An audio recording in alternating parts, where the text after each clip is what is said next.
এই শীতকালে গরম গরম ভুনা খিচুড়ি হলে আমার তো মনে হয় আর কিছুই লাগে না। আজকে যেহেতু শুক্রবার, সবাইকে জুমা মোবারক জানাচ্ছি। আর শুক্রবার মানে স্পেশাল কোনো খাবার। তো আম্মাকে বললাম যে আম্মা আজকে একটু ভুনা খিচুড়ি রান্না করেন। তো আম্মা এখানে গরম মশলা, যেসব গরম মশলা দিয়ে দিয়েছে, আদা বাটা, রসুন বাটা। আর এখানে আম্মা একটু ভিনেগারও দিচ্ছিল।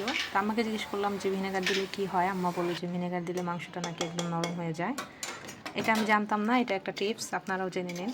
তো যাই হোক, আম্মা এখানে গরম মশলা, রসুন বাটা, আদা বাটা, ধনিয়া, হলুদ, জিরা সবগুলো দিয়ে একেবারে মেখে মাংসটা বসিয়ে দিয়েছে প্রেশার কুকারে। এই যে ডিম আছে, মাংসটা হচ্ছে, সাথে আলু একটু লবণ হলুদ দিয়ে মেখে ভেজে নিয়েছিল, সেটাও দিয়ে দিয়েছে। তো ভুনা খিচুড়ি আর গরুর মাংস খাবো, এই জন্য এখানে মাংসটা হচ্ছে আর পাশে ভুনা খিচুড়ির প্রিপারেশন চলছিল।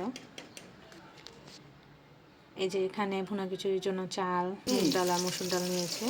আর এইদিকে খিচুড়ি রান্নার জন্য একটু তেল দিল, তেলের মধ্যে পেঁয়াজ আর সাথে একটু ঘিও দিয়েছে, ফ্লেভারটা যাতে ভালো আসে। তো খিচুড়ির জন্য পেঁয়াজটাকে একদম ভালোভাবে ভাজতে হবে। আর এইদিকে আমার মাংসও রেডি, মাংসটাকে আমার নামিয়ে নিল, এটাকে একটা পাতিলে ঢেলে নিয়েছে। আর এখানে খিচুড়ির জন্য ওই আগের মতোই সব মশলা দিয়ে একেবারে কষিয়ে নিচ্ছে। মশলাটা যখন একদম তেল ছেড়ে দেবে তখন এটা বোঝা যাবে যে মশলাটা কষানো হয়ে গিয়েছে।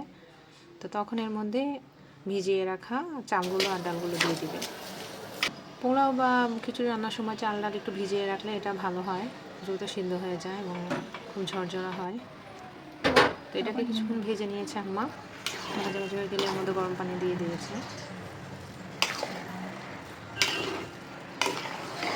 এই তো এখানে পানিটা টেনে গিয়েছে।